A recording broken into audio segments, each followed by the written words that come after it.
Terima kasih Bapak Ibu, berjumpa kembali bersama saya Aris Sulistyo di mata kuliah pengantar ilmu politik. Dan di pertemuan yang pertama, sesi yang pertama ini kita akan membahas mengawali diskusi kita mengenai ilmu politik dengan pengertian, perkembangan, dan juga konsep dari politik itu sendiri. Sebelumnya mari kita lihat tujuan dari mata kuliah ini adalah mengantarkan teman mahasiswa untuk memahami tentang ilmu politik, konsep, perkembangan dan dinamikanya sehingga kemudian bisa diharapkan dapat digunakan untuk menganalisa suatu gejala politik yang ada di masyarakat demi kemaslahatan bersama. Ini 6 topik yang akan kita bahas dalam mata kuliah ini. Tentu karena ini adalah pengantar, jadi yang akan kita bahas adalah hal-hal yang mendasar, yang mengawali dan mungkin tidak terlalu begitu detail atau mendalam karena sekali lagi kita terbatasi oleh 3 kali pertemuan, begitu yang seharusnya ini adalah setidaknya 14 kali pertemuan. Tapi kita akan berusaha untuk memberikan yang terbaik untuk diskusi di setiap pertemuannya. Di pertemuan pertama ini kita membahas mengenai pengertian, perkembangan konsepnya dan juga nanti tentang apa itu konsep negara dan juga bangsa.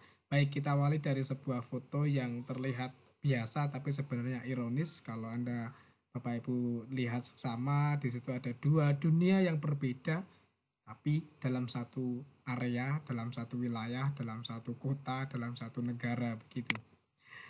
Ini juga suatu hal yang seringkali ini menarik karena masa-masa sekarang di masa pilkada begitu ketika semua kegiatan berkerumun masa dihentikan namun kemudian pilkada sempat ditunda juga dan ini fenomena yang ada di tempat kita yang mau tidak mau harus kita akui karena kondisi ini kemudian terjadilah situasi yang selanjutnya seperti ini. Ya, dan ini juga kalau kita lihat begitu ya. Baik, nanti kita akan bahas lebih lanjut. Ini adalah ekses. Ini adalah bagian dari politik yang akan kita bahas begitu. Jadi bicara mengenai politik, tentu Anda juga sudah tahu ini dari kata eh, dari dan oleh untuk negara atau masyarakat. Tapi pertanyaannya adalah mengapa harus ada politik? Kita awali dari konsep manusia ketika manusia hidup bersama dengan tujuan yang sama dan mereka tentu akan menghadapi masalah yang sama ketika alam, ketika lingkungan, ketika sumber dayanya itu semua terbatas. Kita harus berbagi. Lalu bagaimana caranya? Nah, ini proses berbagi, proses berhidup untuk bersama, untuk mencapai tujuan bersama, inilah yang kemudian diangkat sebagai konsep dari politik itu sendiri. Jadi katapun kata politik itu dari kata kota, polite itu dari warga, namun pada aslinya adalah dari, oleh, untuk warga atau kota itu sendiri. Apanya? Masalahnya, kehidupannya, dan segala sesuatunya. Jadi segala sesuatu atau bisa dikatakan bahwa pengertian dari politik ini beberapa macam. Ada yang mengatakan proses pembentukan pembagian kekuasaan, kemudian pembuatan keputusan khususnya dalam negara. Sebenarnya kekuasaan pembuatan keputusan untuk negara itu apa gitu kan? Kan untuk mengatur kehidupan bersama itu biar mencapai apa yang diinginkan begitu. Dan juga ketika dikatakan ilmu pengetahuan untuk mempengaruhi kepercayaan manusia tingkat individu atau negara, semuanya arahnya ke sana. Ini juga dalam konteks yang lebih sederhana, politik itu dianggap bagaimana kita memilih pejabat atau pemerintah dalam mengambil keputusan karena keputusan yang baik, keputusan yang mengedepankan itu ditentukan oleh para pejabat pemerintah yang membuat keputusan itu. Namun harus juga kita akui bahwa ada efek samping yakni adanya penyalahgunaan kekuasaan dan ini muncul pada hubungan sosial. Kadang justru tujuan dari politik itu tidak tercapai karena faktor ini. Seperti yang terlihat di gambar-gambar di depan begitu.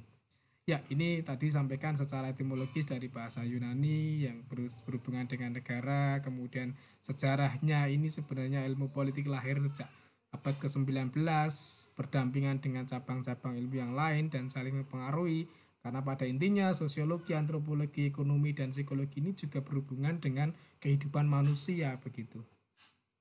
Ya, ini juga kalau kemudian dilihat dari segi lebih luas lagi bahwa sebenarnya ilmu yang paling tua ya sebenarnya ilmu politik begitu. Karena berhubungan dengan sejarah adanya manusia itu sendiri. Bisa katakan ilmu yang paling di dunia, paling tua di dunia sejak 450 sebelum Masehi. Di Indonesia pun juga sudah ada membahas tentang kenegaraan, kehidupan bersama. Ada negara Kertagama di zaman Majapahit begitu. Ya, nanti ini bisa Anda baca detailnya nanti di bukunya eh, Dasar-dasar ilmu politik dan juga bukunya tentang pemahaman ilmu politik dari Ramlan Subakti sudah saya lampirkan di mata kuliah ini.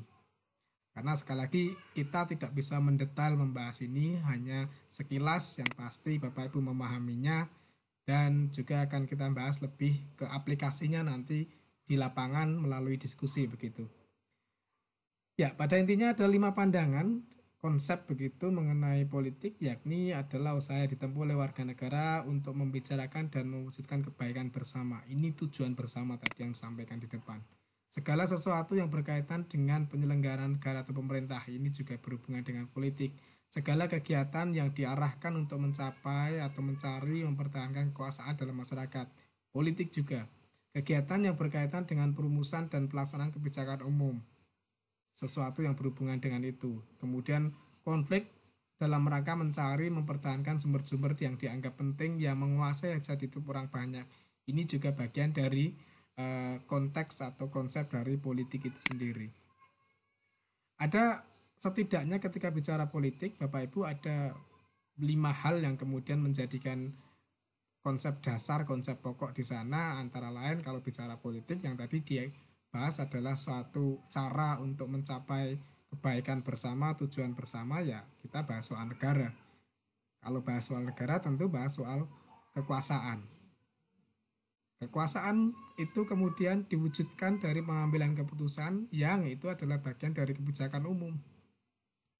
Tujuannya apa? Ya tentu untuk membagi hal-hal yang seharusnya boleh dilakukan, yang tidak boleh dilakukan oleh masyarakat, oleh pemerintah, membuat aturan, dan aturan itu sebenarnya ya ujung-ujungnya ditujukan untuk kebaikan bersama agar tidak ada ketimpangan, agar semua mencapai apa yang diinginkannya. Saya kira itu diskusi yang sekilas mengawali mata kuliah tentang pengantar politik ini, dan ada hal yang menarik untuk kita diskusikan setelah ini. Menurut Anda kenapa orang berpandangan kurang baik terhadap politik? Ketika bicara soal politik cenderung menghindar. Gak usah deh ngomongin politik, bukan hal politik itu kotor begitu katanya. Kemudian yang kedua, apa yang Anda ketahui mengenai istilah politik praktis? Seringkali dikatakan tidak usah ikut politik praktis. Itu tidak baik, dilarang mengikuti politik praktis. Yuk mari kita berdiskusi bersama.